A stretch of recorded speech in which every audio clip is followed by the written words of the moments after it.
What's going on, guys? I wanted to discuss, actually share something. This is something that I read a long time ago. It was from the Cadillac Motor Company, and it's something that you need to know if you're going to be successful. It's actually really important, and I'm going to read this to you guys, so check it out. It's called The Penalty of Leadership. In every field of human endeavor, he that is first must perpetually live in the white light of publicity. Whether the leadership be vested in a man or in a manufactured product, emulation and envy are ever at work. In art, in literature, in music, in industry, the reward and the punishment are always the same. The reward is widespread recognition. The punishment, fierce denial and detraction. When a man's work becomes a standard for the whole world, it also becomes a target for the shafts of the envious few. If his work be merely mediocre, he will be left severely alone. If he achieves a masterpiece, it will set a million tongues a wagging. Jealousy does not protrude its forked tongue at the artist who produces a commonplace painting.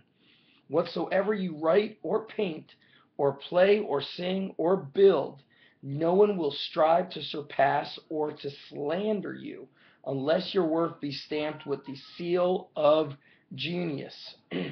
long, long after a great work or good work has been done, those who are disappointed or envious continue to cry out that it cannot be done.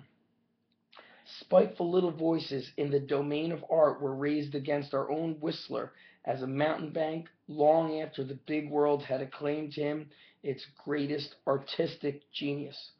Multitudes flocked to Bayreuth to worship at the musical shrine of Wagner, while the little group of those whom he had dethroned and displaced argued angrily that he was no musician at all.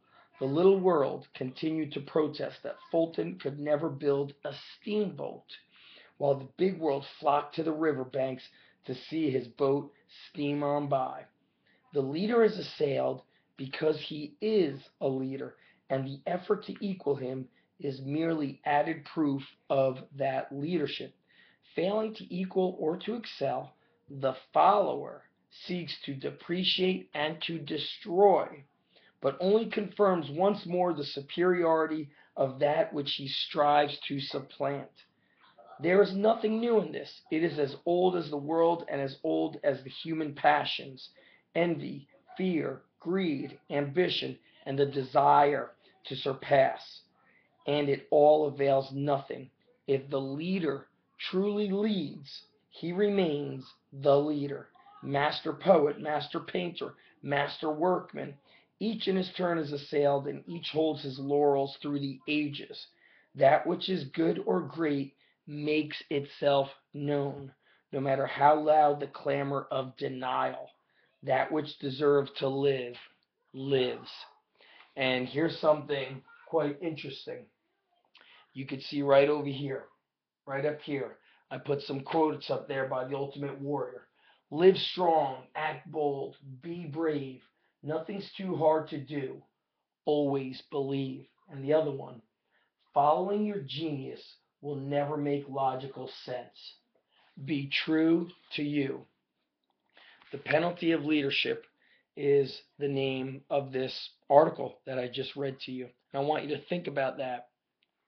If you are an entrepreneur or a coach, or even going back to my days as a teacher, I remember when I transferred to the middle school and I began doing things differently, different than what the curriculum said, different than what my colleagues were doing. My colleagues called the department chair and athletic director to complain about me because I was doing things outside of the curriculum.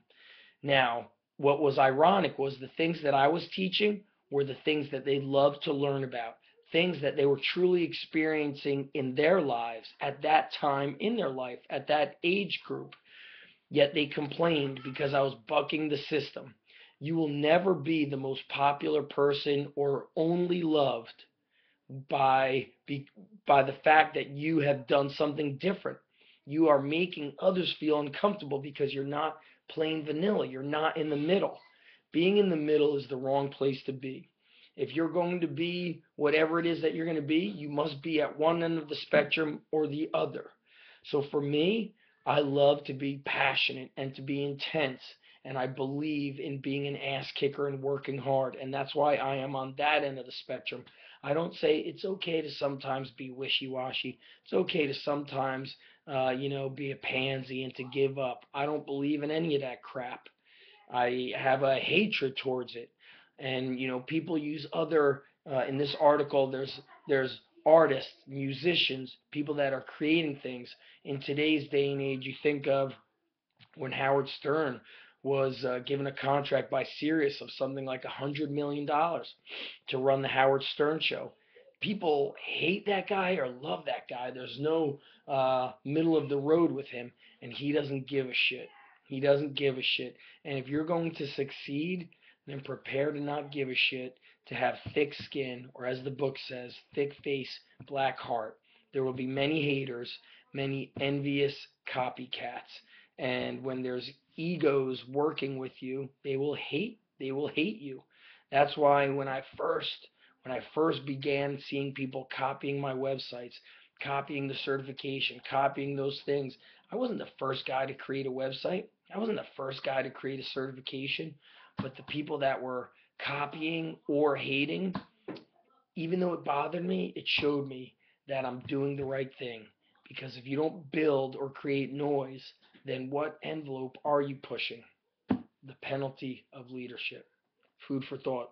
Drop a comment below. Would love to hear your thoughts on the penalty of leadership here on the blog at undergroundstrength.tv or right here on YouTube. Looking forward to the comments. Peace.